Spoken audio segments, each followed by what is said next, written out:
समस्तीपुर शहर में भोला टॉकीज कारोबारी के घर हुए डकैती कांड में पुलिस ने 3 अपराधी को भारी मात्रा में हथियार और नकद के साथ गिरफ्तार किया है। भोला टॉकीज संचालक मधुलिका सिंह के घर बीते 5 दिसंबर को हुए डकैती कांड का एसपी विनय तिवारी ने खुलासा करते हुए भोला टॉकीज के पास प्रेस कॉन्फ्रेंस कर बताया कि पुलिस ने छपरा, पटना और असम से 3 अपराधियों को गिरफ्तार किया है, जिसके पास से 2 देसी पिस्टल के अलावा 1 देसी कट्टा, 6 गोली, चाकू और लूट का 2 लाख रुपए भी बरामद हुआ है।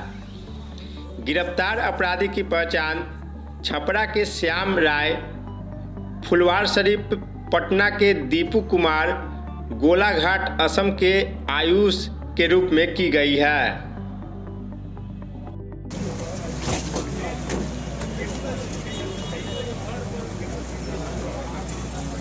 6 दिसंबर की रात में आप लोग जैसा जानते हैं कि भोला टाकीज टाउन थाना अंतर्गत भोला टाकीज वालों के यहाँ एक बड़ी डकैती की घटना हुई थी, जिसमें करीब 8 से 10 अपराधियों की बात सामने आई थी कि 8 से 10 अपराधी आए हैं और एक महिला को बंधक बनाकर रात में भीषण डकैती घटना को अंजाम दिया गया था, जिसमें करीब 25 से 30 लाख की आसपास की ज्वेलरी लूटने की बात सामने आई थी।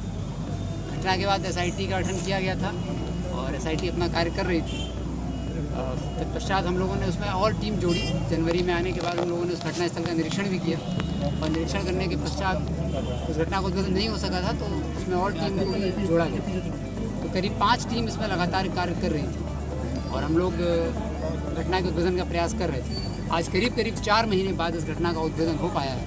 पाँचों टीम हमारी इस बात की के लिए प्रशंसा के पात्र हैं कि लगातार वो कार्यरत थे और इस घटना का खुलासा कर दिया गया है।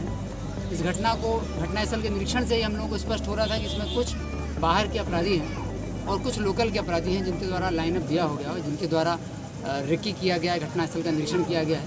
क्योंकि जो मकान था जिसमें डकैती घटना की गई थी और जो उसकी मकान की जो अंदर की बनावट थी, तो उसके अंदर बाहरी व्यक्ति का आना और निरीक्षण करना संभव नहीं लग रहा था बिना किसी लोकल व्यक्ति के। तो कई सस्पेक्ट को हम लोग लगातार उठा रहे थे, उनसे पूछताछ कर रहे थे। जनवरी फरवरी में भी कई सस्पेक्ट, कई राउंड ऑफ इंट्रोगेशन इसमें चला। मुझे लगता है करीब 50 से 60 की संख्या में सस्पेक्ट को शहर के अलग अलग क्षेत्रों से उठाया गया था, लेकिन फिर भी सफलता हासिल नहीं हुई थी हम लोगों को और क्लियर नहीं हो पा रहा था कि घटना किसने की है। जो भी पूछताछ में आ रहा था, निर्दोष आ रहा था, उसको तुरंत छोड़ा जा रहा था, लेकिन पूछताछ लोगों से की गई। तत्पश्चात टीम ने दोबारा से इस प्रक्रिया को स्टार्ट किया कि भाई आखिर कहाँ हम लोगों से चूक हो रही है, अपराधी क्यों पकड़ में नहीं आ रहे। करने के पश्चात हम लोग को जानकारी मिली कि कुछ बाहर के अपराधी भी इसमें हो सकते हैं और कुछ लोकल के अपराधी हैं जिन्होंने उसको आश्रय दिया। तो घटना का पूरा जब खुलासा हुआ तो इससे यह स्पष्ट होता है कि शेखोपुर के 2 कुख्यात अपराधी हैं और एक पटना का फुलवारीशरीफ, एक सारण का और एक असम का, 3 अपराधी हैं जो गिरफ्तार हुए हैं। इन 3 अपराधियों जो गिरफ्तार हुए, इन तीनों अपराधियों की पहचान हुई थी शेखोपुर के रहने वाले अहमद रजा उर्फ पल्सर, मोहम्मद दुलारे, मासूम और चांद से। और इन लोगों ने जब इनकी पहचान इन लोगों से हुई, तो शेखोपुर के निवासी पहले से जब ये लोग जेल गए थे किसी घटना में, तो इनकी पहचान वहाँ से हुई थी। तो इन लोगों ने षड्यंत्र बनाया और श्याम जो कि छपरा का रहने वाला है, श्याम राय, दीपू कुमार जो कि फुलवारीशरीफ पटना का रहने वाला है, आयुष तांती जो कि असम का रहने वाला है, गोलाघाट जिले का, इन तीनों के साथ मिलकर इन चारों ने, जो लोकल आदमी थे चारों, इन्हें एक षड्यंत्र बनाया और इन वहाँ सभी अपराधी इकट्ठे हुए।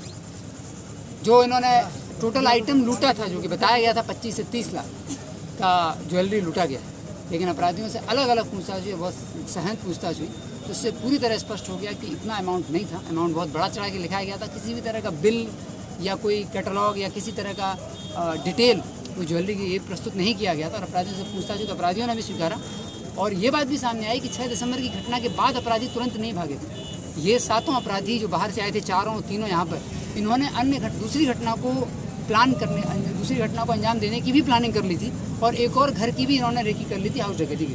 क्योंकि ये पिछले 3 महीने से बर्गलरी कर रहे थे, तो इनको बहुत अमाउंट नहीं मिला था और इस घर में से भी जब इन्होंने डकैती की घटना को अंजाम किया तो बहुत बड़ा अमाउंट इनको नहीं मिल पाया, तो ये दूसरी घटना को अंजाम देने के लिए लग गए थे। और ये 6 दिसंबर की घटना करने के बाद 22 दिसंबर तक समस्तीपुर में ही तीनों रहते हैं और 23 दिसंबर को छपरा का लड़का छपरा चला जाता है, फुलवारीशरीफ का लड़का फुलवारीशरीफ चला जाता है और असम का लड़का भी पटना चला जाता है। वहाँ से ट्रेन पकड़ के अपने गंतव्य के लिए निकल जाता है। जब इन लोगों ने शेखोपुर में इकट्ठे होने के पश्चात इन्होंने ज्वेलरी का आकलन किया और जो लोकल अपराधी था अहमद रजा और पल्सर और इकरामुल, इन दोनों की जिम्मेदारी थी कि इस ज्वेलरी को बेचा जाए। और इन दोनों ने एक लोकल ज्वेलरी वाले को टाई अप किया और उसके पास एक जल्दबाजी में सामान लेकर के गए। अपराधियों से पूछताछ में ये पूरी तरह स्पष्ट हुआ है कि करीब 2 लाख के आसपास का ज्वेलरी इनकी बिकी थी और कुछ सिक्के थे गोल्ड के, जो कि जो चौथा अपराधी है जो सीतामढ़ी से आया था वो इन अपराधियों से भी छुपा करके ले गया था। डकैती के अंदर भी उसने चोरी की थी, उसने अपने साथियों से भी उस चीज़ को छुपाया था और वो लेकर के चला गया, जो कि पुष्टि हो गई है, हम लोगों को पता चल गया है। क्योंकि वो गिरफ्तार नहीं हुआ है, उसकी रिकवरी नहीं हो पाई है। अहमद रजा और पल्सर, मोहम्मद दुलारे, मासूम और इकरामुल, ये भी अभी गिरफ्तार नहीं हो पाए हैं, ये लोकल हैं। क्योंकि अन्य घटनाओं में भी इन लोगों का नाम सामने आया, ये भागे हुए हैं। तो वो ज्वेलर जो है वो अभी आइडेंटिफाई नहीं हो पाया, लेकिन हम लोगों को मोरलेस पता चल गया है कि किस ज्वेलरी वाले के यहाँ ये सामान को बेचा गया है। लेकिन ये पूरी तरह स्पष्ट है कि वो टोटल ज्वेलरी जो थी वो मात्र 2 लाख रुपए की थी, होगी ज़्यादा की, लेकिन उसको दिया गया था 2 लाख रुपए। चूँकि कोई भी ज्वेलरी वाला जो होता है तो लूटी की सामग्री को बहुत कम सामान में, कम दाम में ही देता है, इनफैक्ट 1/10 रुपये में ही वो देता है। तो उसने 2 लाख रुपए की जो ज्वेलरी थी वो वापस की। 2 लाख रुपए जो लूटे गए थे वो 2 लाख रुपए बरामद हुए। इन लोगों के पास से 2 पिस्टल, 1 देसी कट्टा, जो 6 जिंदा कारतूस, 1 चाकू जो ये लोग लेके घुसे थे, 3 मोबाइल और लूटे गए 2 लाख रुपए को बरामद किया है।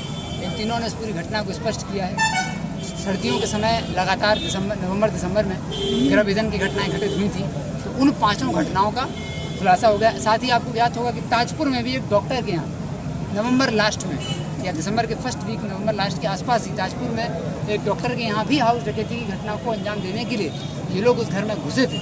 इन लोगों ने उस डॉक्टर का पता भी बताया और उनको ले जा करके भी हम लोगों ने वहाँ सत्यापित किया कि इस डॉक्टर के यहाँ घुसे थे और उन डॉक्टर के यहाँ थाना में भी सूचना दी गई थी। घटना नहीं हो पाई थी, लेकिन इन लोगों ने अटेम्प्ट लिया था।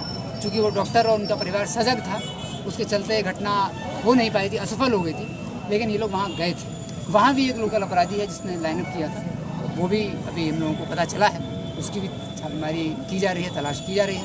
तो घटना पूरी तरह स्पष्ट हो गई है। 4 महीने पूर्व की घटना थी। इस घटना में कई टीमें कार्य कर रही थी, लेकिन उस घटना के उद्भेदन में DIU प्रभारी विक्रम आचार्य इंस्पेक्टर, पंकज मुसरी घरारी SHO, Mukesh DIU inspector, Mukesh sub inspector DIU से, सब इंस्पेक्टर संजय DIU से, सब इंस्पेक्टर राजन DIU से, सब इंस्पेक्टर राहुल DIU से और सब इंस्पेक्टर शनि मौसम DIU से।